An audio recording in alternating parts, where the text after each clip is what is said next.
Hey folks, Chris Jardine here, aka Snaggle J, general manager of your TGS Cincinnati Reds. Back. It's been a hot minute.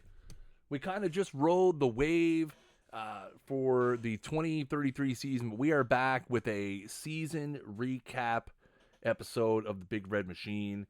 Hope you guys are having a great day. Thank you guys so much for stopping by and listening. Um, Lots to go over in this episode in terms of how our season went. As you can see, 80 and 82. So let's talk about the positives first. 80 wins is the most wins in the Snaggle J era. As you can see, all these green bars, the Mushroom era. All of these red bars, the Snaggle J era. So 2033 being the best result that we have had. Our previous wins high was 74. We finished with 80 and 82. We miss 500 by one game. We went 1-5 in the last sim, 9-13 in September. We had playoff aspirations. You know, a 17-9 June put us in a good spot. But just, 22-29 in the last 2 months of the season, not good enough. We ended the season with a 12-game road trip, of which we lost, 1, 2, 3, 4, 5, 6, 7, 8, 9. So we went 3-9. Wait, no, 1, 2, 3, 4, 5, 6, 7, 8, 9. So 3-9 on our road trip to end the season. I would like to think this 3 out of 4 over the Cubs was a big spoiler moment for us. Also, our win in the last game of the regular season over the Monarchs was enough to cost them a playoff spot, as they lose on the tiebreaker. If Kansas City would have won that last game, they would have jumped ahead of Arizona. Oof.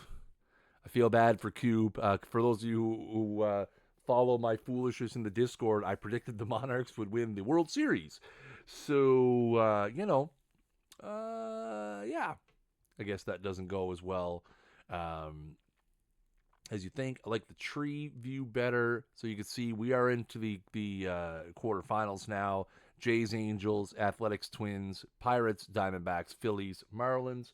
We will see. Can the Pirates turn their 104-win season into a world championship? We will see. Will they suffer the number 1 seed curse? Probably.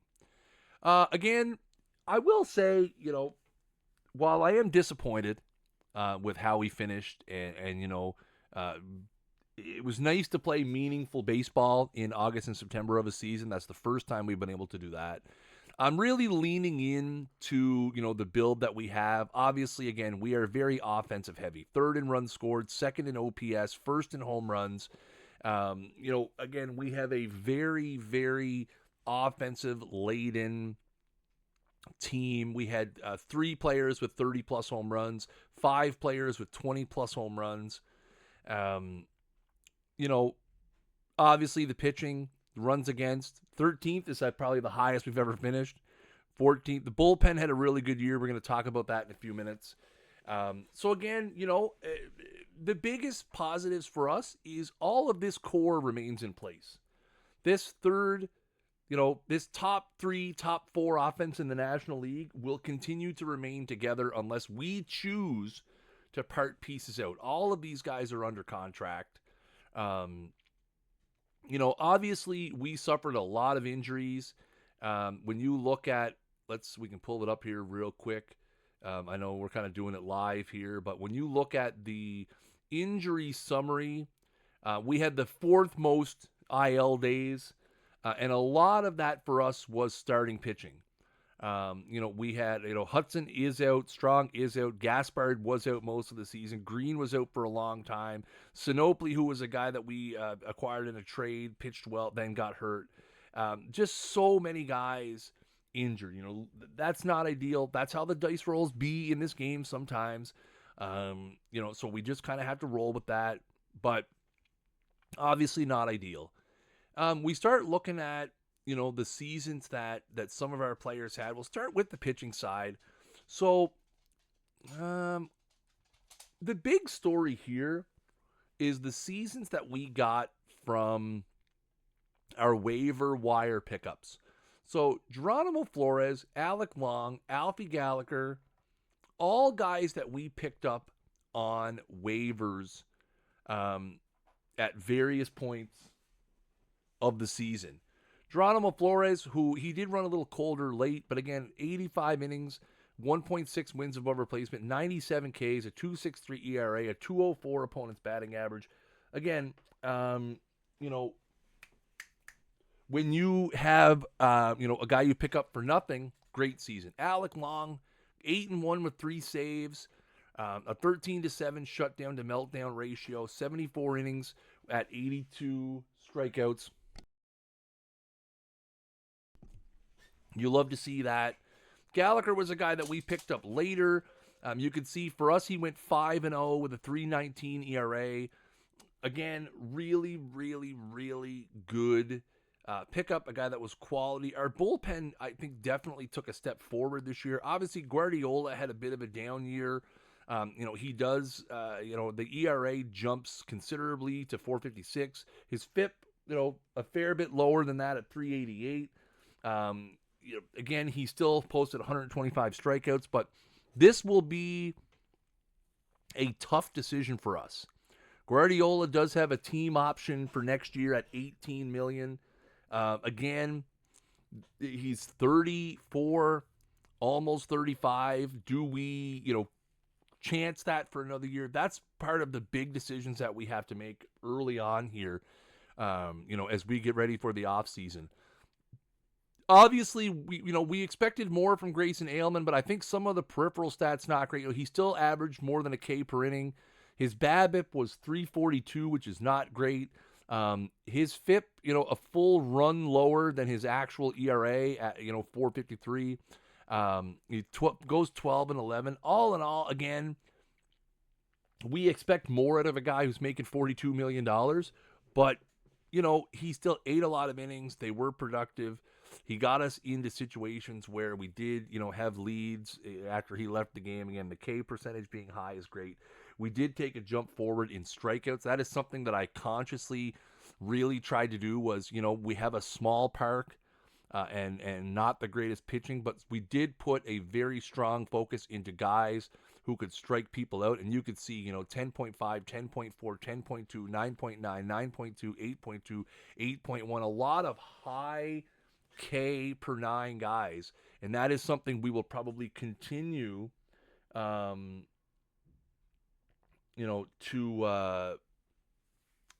do as we move forward. Again, a lot of these guys are problematic for us. We do have some ARBs in here. Hassett is a guy who we have to decide if we would like to extend him or not. Hegg is another guy who, again, he's actually ARB eligible, I think, still. But having been hurt most of the season, that's a pretty big ask. I would expect to see, honestly, and again, don't hold me to this, but Ailman is really the only guy here that is safe. Boss will be back. Ken Jacobson, after the year that he had last year, he went in the exact opposite direction. 1-11 with a 6.26. He's owed $20 million next year. That's going to be a hard one for us to swallow. I would expect some big turnover in the rotation here as we move into 2034. Again, in the bullpen, a lot of these guys can come back. I think all of these guys are under some form of contract. I think the only one that's probably at risk is Jock Matson, and not necessarily due to performance. I just think, his ARB number, or actually he's a free agent, right? We kept his ARB this year. Probably not somebody we're going to look to extend again. He's looking for 7-8 million. That's probably a little richer than we're looking at. We are expecting an increase in our budget. But again, we also have a lot of guys who are going to be hitting ARB for the first time. You look at our salaries, you see, you're going to have ARB eligibility for Krause, ARB eligibility, Redford Jones, Dex Pape, Noel Carlson, Shabazz Green, all guys who have played integral roles on the team. And then when you go to 35, you start seeing guys like Vince Thompson hit ARB. Jaden Krause's ARB number gets up around 10 million. I believe Nickerson would become ARB eligible somewhere in there as well. Why don't I see him here? There he is. Yeah, he's going to be ARB eligible. So we're getting to that point where arbitration for some of our core guys, we still have them under control. We'd like to keep it that way. But having a little bit of a budget increase next year is going to be fantastic for us to kind of fit some of that in and still be able to address our biggest need. I think for us, realistically, I'd love to keep this exactly the same. Maybe make an addition in center field. Maybe straighten it out. Obviously, I actually think we have too many mouths to feed here. Again, because the one guy that's missing from this is Baharudin, who was a guy that we picked up in the middle of the season, who ended up on IL and ended up staying there. I like his profile. I think he has the potential to be our everyday third baseman, potentially a corner outfielder for us. And with his popularness is nice to have around.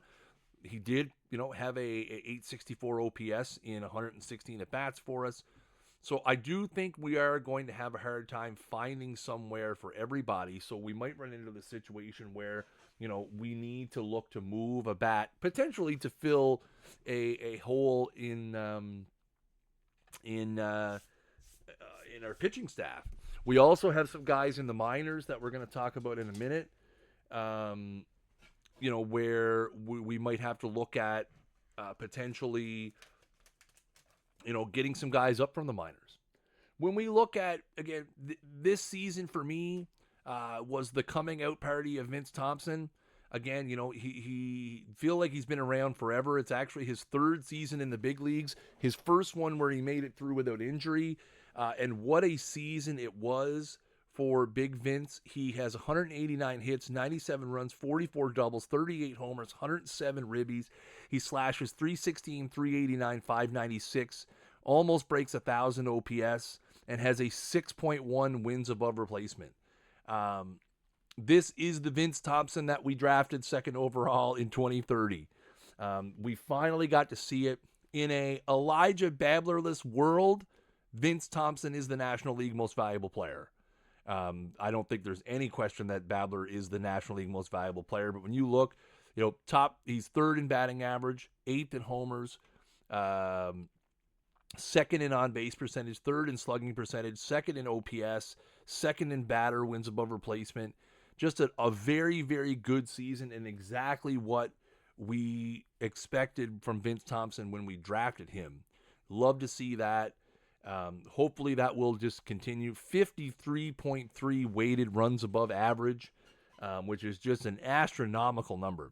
Noel Carlson had another great season. So we thought his 2032 wasn't something he would repeat when he hit 27 home runs. Obviously, the power takes a dip this year down to 19 home runs, but he slashes 297, 363, 462. So massive increase in the walk rate.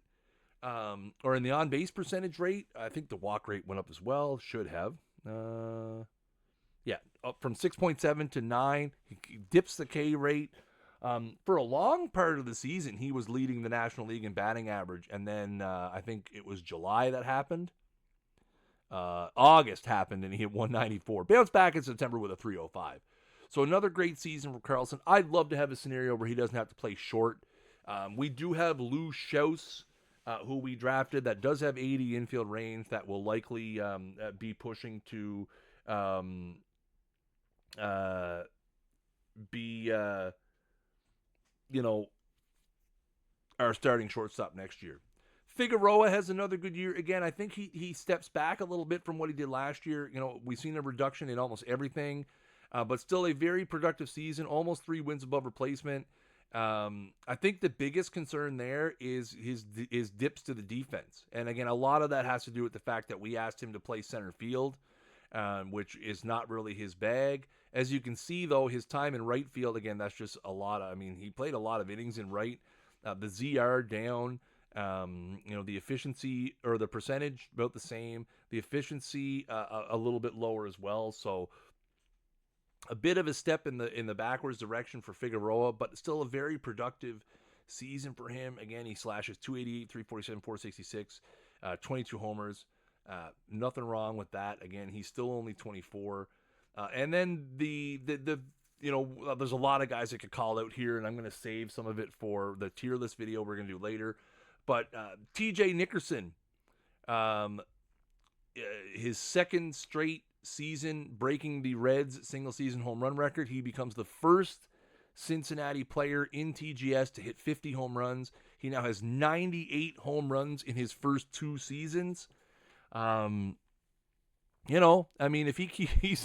he's well on his way to 550. What is it? 556 now. So again, obviously the strikeouts are high. The OBP being down a bit is a concern. And that's a lot to do with the fact that his walk rate was less, but we see a jump in the RBIs because of the bats we've surrounded him with. Nickerson, a guy, again, you can't really ask for much more than this from your designated hitter focus. 50 homers, again, setting another franchise record. He now holds the top 2 spots. All in all, I think my big thing is, I'm trying not to be disappointed. Again, we took a big step forward this year, obviously, with 6 more wins than we've had at any point during my tenure. Obviously, again, playing those important games down the stretch. I mean, the NL is a blender. You have all of these teams that are very, very good teams, all within a couple wins of each other. The NL is a hard battle. And, the one thing that we will have going into next year is our lineup, which is very good, one of the best in the National League, is locked in. Any changes that we look to make, Shifley, we're going to have Shifley, our first-round draft pick, who hit 23 home runs in 326 at-bats. You love to see that. You get a full season of this. I mean, Shipley could hit 50 home runs. Easily hit 50 home runs in this lineup with the protection he's going to get. So I think, having that lineup in place is huge. We can really narrow our focus in on the pitching side and see what we can do there. I'm excited for the move to 25 and getting access to the development lab. I think it's going to be very nice for us to get some of these guys moving, especially these more fringe prospects we have, like Kurt Schlitt, Mike Betts, Blake Standridge, guys that, are had really good seasons in the minors.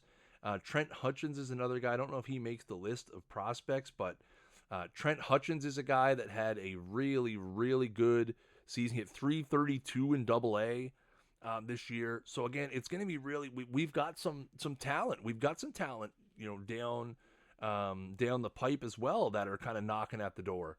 So it's going to be interesting to see. Again, I'm looking forward to getting into the offseason and seeing what we can do to continue to push the Reds forward. Good luck to all the teams that remain in the playoffs. I hope you guys have enjoyed the video. I look forward to, again, the move to 25 and all of the new things that's going to bring. And we'll get to work here on the tier list video for 2033. Thank you guys so much for watching. And until next time, keep swinging for the fences.